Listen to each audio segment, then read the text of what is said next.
Bang Dream Ave Mujica, I believe, was definitely my favorite Bang Dream season thus far, and in this video, I'm gonna be honest. I'm not trying to do a super in-depth review, but if I go a bit deeper into other things, I apologize, and I also apologize for being all over the place, just because I have thoughts that go rampant, but I will try the best of my ability to stay on course. So let's talk about the characters from the series overall. I think that's going to be the main theme of this video. Like I said before, it's my favorite Bang Dream season.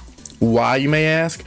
Because it does something the other seasons have lacked a bit, in my opinion. Not saying they haven't done it at all. I think it is about music first and foremost, yes, but the way this show went about the psychological side of these characters was insane. We have seen in Bang Dream in the past, characters struggle with problems, whether it's anxiety, depression, abandonment issues, but this season it tackles even more things with characters. The first character on my mind is Mutsumi.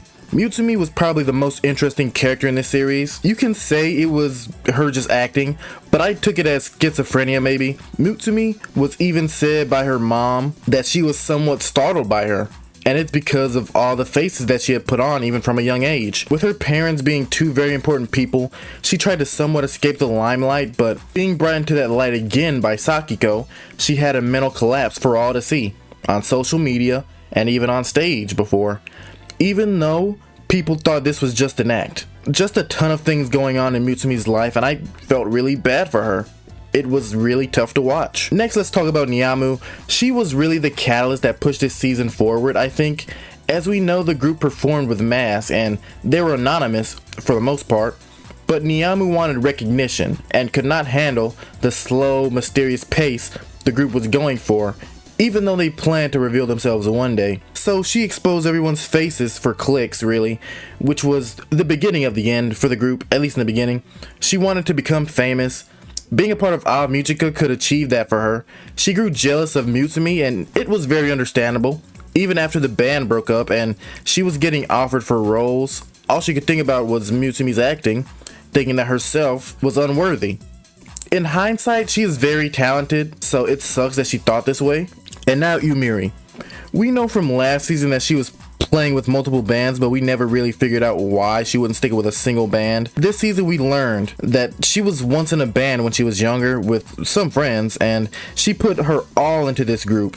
When the group ended up not working out, it was really heartbreaking for her. She then decided to never get hurt like that again and started playing in multiple bands. But this season, she found a band that she wanted to stay in, and she was, in my opinion, the major part for the band getting back together. Next, Yuika.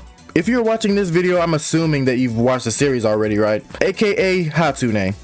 She was very obsessed with Sakiko, it seemed, and we learned why with her as well. She was actually related to Sakiko's grandpa. Technically, she was Sakiko's aunt. She was the illegitimate child of his. So, even though she was seemingly very obsessed with Sakiko, it was more because of love and admiration. Them playing together as kids stayed in her mind for so long. When she moved to Tokyo, Sakiko was constantly on her mind. She became a star and even began using her sister's name, Yuika, as we know. But when Sakiko wanted her to be in a band with her, you know what the answer would be. And lastly, brother, God. Sakiko Tagawa, she stole the show.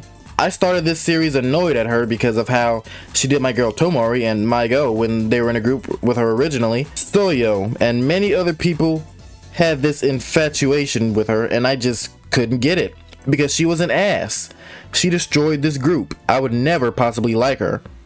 Well, I was really wrong about that. She ended up being my all-time favorite Bang Dream character. When she disbanded Krichik, is that how you say it? Well, when she disbanded Maigo, let's just say that. We see her in the first season do so kind of cold with no remorse. But in this, we see her actually get emotional. She had a great reason, and the timing, although it did seem random, it really wasn't.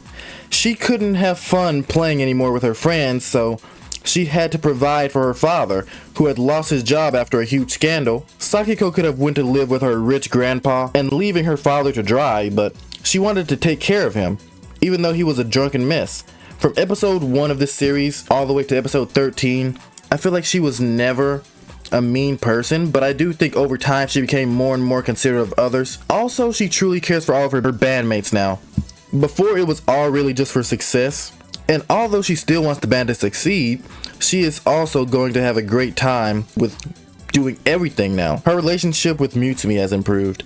Niamu now isn't selfish, looking purely for followers. I think she generally wants to improve her craft. Yumiri now has a band that she can stick with, like she had in the past. Honestly, same with Sakiko. She enjoys music, and she enjoys being with her new band.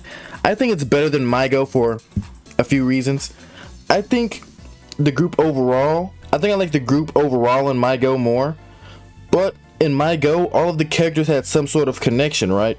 Aside from Anon and Rana. But I think all of the characters in this have their own reason to join the band. Mutsumi and Yuika really joined for Sakiko, while Yumiri joined because it was just another band for experience, and Sakiko, she created this group because she wanted something serious that could boost her in this world. At the end, they all changed their tunes. In Maigo, it was an emotional show too, don't get me wrong, but I do feel as if the vibes were more clear.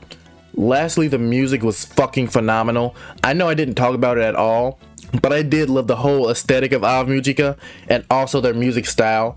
One song can sound completely different from the next, and Hatsune is a phenomenal singer, bro. But yeah, I did say it wouldn't be too in depth, but I did want to talk about this series. Thank you for watching, and like this video for more.